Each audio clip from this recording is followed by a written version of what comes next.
The universe, as we understand it, is full of matter. Over the past 13 or so billion years, this matter has gradually coalesced together under the influence of gravity, leading to the formation of structure.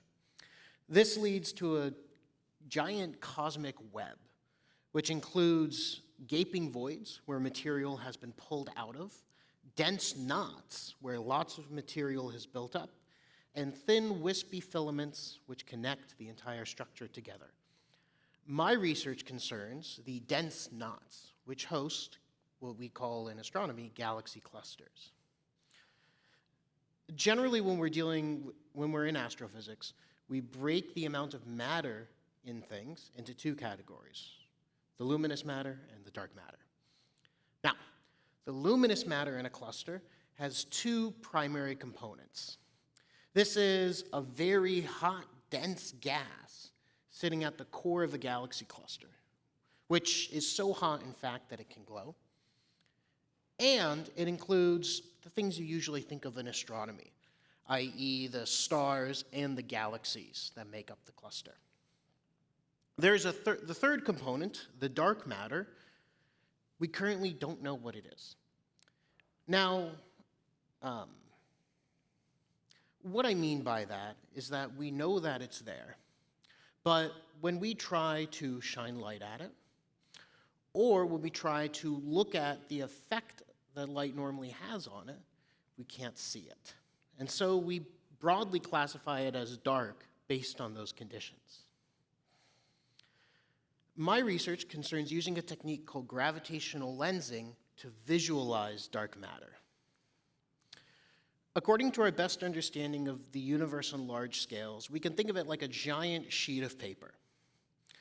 Massive objects on this sheet tend to bend it downwards. And when we move through the universe, we follow curved paths that are carved out by this sheet. This applies to everything that's moving through the universe, including light. And the really important effect from this is that gravitational lensing doesn't care about the type of matter that's there. What it cares about is that there is mass that is present. So we could even see dark matter that normally doesn't interact with light through this technique. Specifically, my research concerns a limit of this where we imagine we have galaxies that are behind a cluster. We follow those light rays as they pass through the cluster, and depending on where those rays hit this thin cluster, they get bent at slightly different angles. The result of this is that these circular ideal images of galaxies get sheared, is the term that we use, into little elliptical shapes. By looking for the shear of background galaxies, we can study matter that's between us and the background galaxy. A key detail here is that the amount of shear that occurs depends on the total amount of matter. So if we add a little bit of extra matter in the form of some more galaxies, we get more shear. Now, there are two problems with this.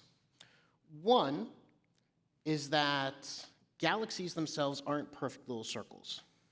They're actually little disks, and those disks are randomly oriented relative to our line of sight. The other problem is the shear due to lensing is very, very, very tiny.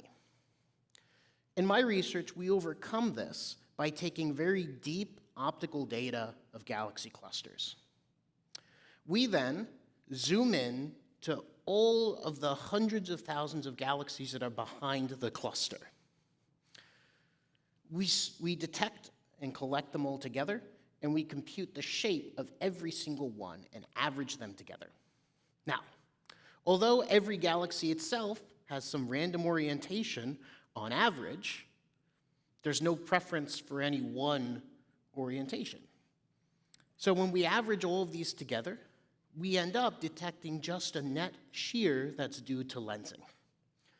We take this and we repeat it dozens of times across the cluster, and we can get a map of where there's more shear, which tells us there's lots of matter in that region, and where there's less shear, which tells us there's less matter in that region. We then interpolate that map to produce a picture of what the total amount of matter in the cluster looks like.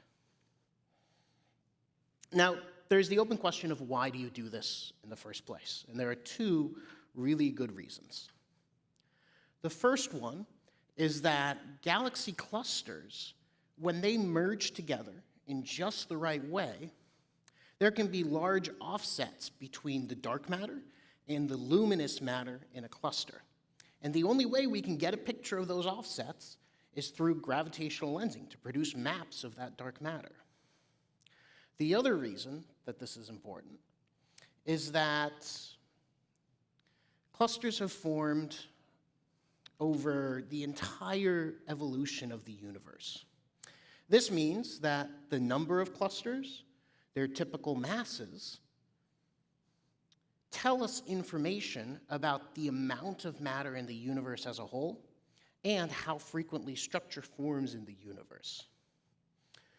i.e., by using gravitational lensing, we can get a better understanding of the dark sector, i.e., the nature of dark matter, and a better understanding of the universe as a whole. Thank you.